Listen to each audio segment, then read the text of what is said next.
ተቀነዩ ለእግዚአብሔር በፍርሃት ወተሐሰዩ ሎቱ በረአድ አጽንዕዋ ለጥበብ ከመ ኢይትመዓ እግዚአብሔር።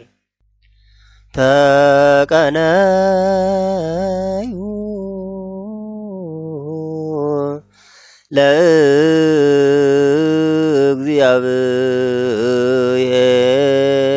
ለእግዚአብሔር በፍርሃት። በስመ አብ ወወልድ ወመንፈስ ቅዱስ አሐዱ አምላክ አሜን። ምኵራብ የዐቢይ ጾም ሦስተኛ ሳምንት በኢትዮጵያ ኦርቶዶክስ ተዋሕዶ ቤተ ክርስቲያን የዐቢይ ጾም ሦስተኛ ሳምንት ምኵራብ በማለት ይጠራል። ጌታችን አምላካችን መድኃኒታችን ኢየሱስ ክርስቶስ ወደ ምኵራብ የገባበትና ያስተማረበት ዕለት ነው። ምኵራብ ማለት ቀጥተኛ ፍቺው ኮረብታ፣ ተራራ የሚያህል ታላቅ ሕንፃ ማለት ነው። ከዚህም የተነሳ የአይሁድ ቤተ ጸሎት ወይም ቤተ መቅደስ ማለት ነው።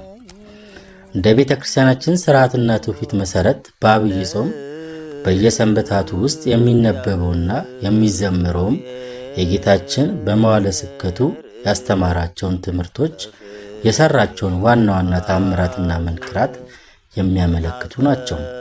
ጾሙ የጌታ ጾም ስለሆነ ሁሉም መዝሙራትና ምንባባት ከጌታ ትምህርትና ሥራ ጋር የተያያዙ ናቸው። በዚህም መሠረት ሦስተኛው ሰንበት ምኵራብ ተብሎ ተሰይሟል። በብሉይ ኪዳን ዘመን በኢየሩሳሌም የአይሁድ ቤተ መቅደስ ነበራቸው።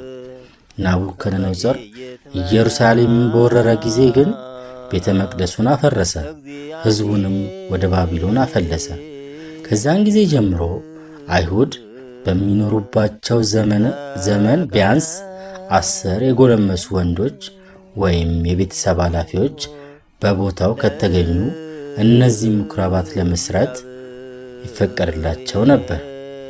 በምኵራብ ውስጥም የሕግ መጻሕፍትና የነቢያት የተጻፉ መጽሐፎች በብራና ጥቅል ይገኛሉ።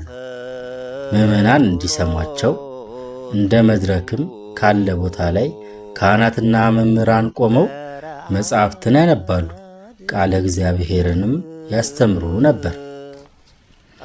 ጌታችን መድኃኒታችን ኢየሱስ ክርስቶስ በኢየሩሳሌም እየተዘዋወረ በሚያስተምርበት ጊዜ ብዙ ምኵራቦች ነበሩ።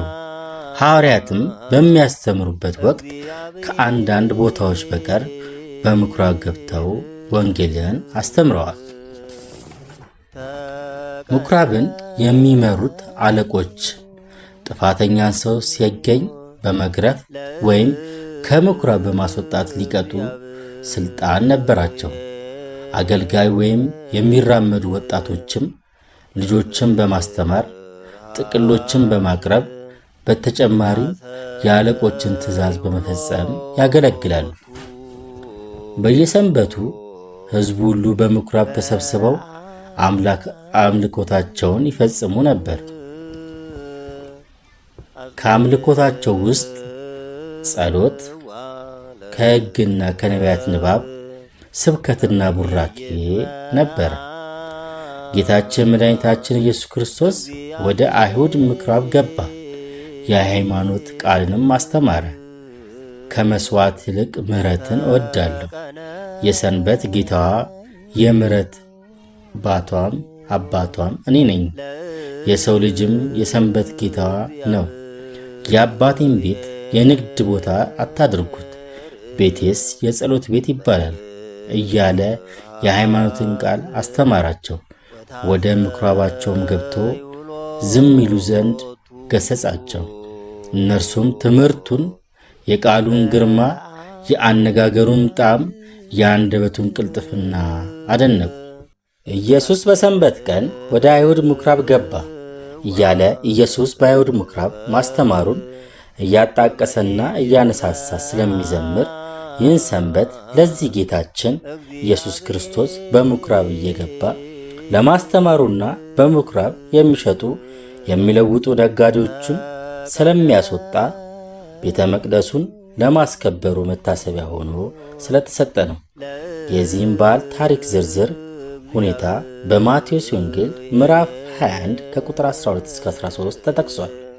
የአብ ጸጋ፣ የወልድ ቸርነት፣ የመንፈስ ቅዱስ ተራዳይነት አይለየን። ወስብሐት ለእግዚአብሔር።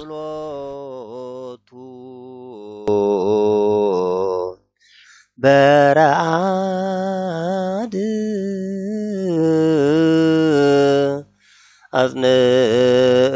አጽንዕዋ ለጥበብ ከመ ኢይትመዓ